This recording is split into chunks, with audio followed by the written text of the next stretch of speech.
Just a Zoom call. Sophie Trudeau attacks Meghan over Twitter post confirmed being tricked into joining. Meghan didn't interview her minor guests in person. One of the giveaways is that the guests don't talk over each other.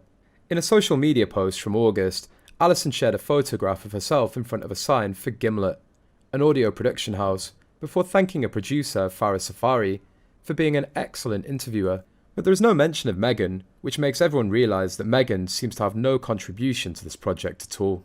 Now, another one of Meghan's producers, Rebecca Sananes, explained that she really does all the heavy lifting for the podcasts. So what does Meghan Markle really do for Archetypes? And you know what? Guest Sophie Trudeau liked this post by producer Rebecca. We know that the raw interview must have been a hot mess.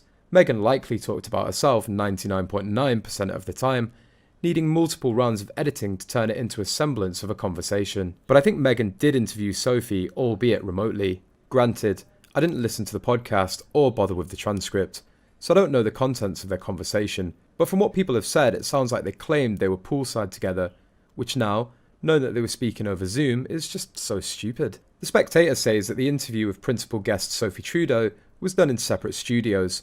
Wasn't there something about a pool and inflatable pizza and girlish giggling? It's just like a casual lunch of chicken tacos with Michelle Obama. There was a tweet from a radio station in Toronto that revealed after the fact that Sophie had taped her portion in the studios. Apparently, there was some consternation in Canada that she'd flown to California to tape the podcast, and this tidbit was disclosed to perhaps counter that. At the time, this was a taped Zoom call of sorts, with both sides participating in the interview.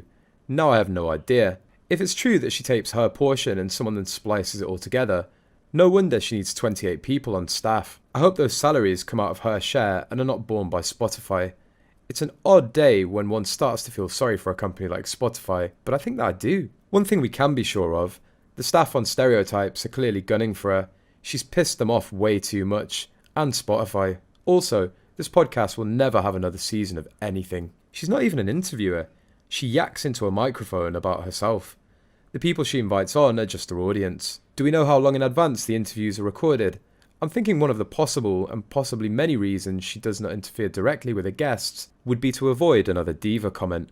In other words, to not give the other person the means to ever so slightly contradict her or say something that would throw her off. For a woman who's obsessed with the words organic and authentic, Meghan Markle's Dudcast is an audio collage of cut and paste dumb shittery masquerading as feminist profundity. Did they give Trudeau a script to read and she read it? Then later Megs read her script and they spliced it together? I just listened to parts of the Jamila Jamil podcast via Daniel Boland.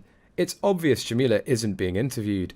She's reading from a script of answers to questions she was given. There's almost no interaction between her and Meggie until Meggie steps into the narrative. The woman's reaction to things just don't match. Meggie laughs at things Jamil finds fairly matter of fact. I feel like Meggie has gotten lazier and lazier about this podcast. She's lost interest.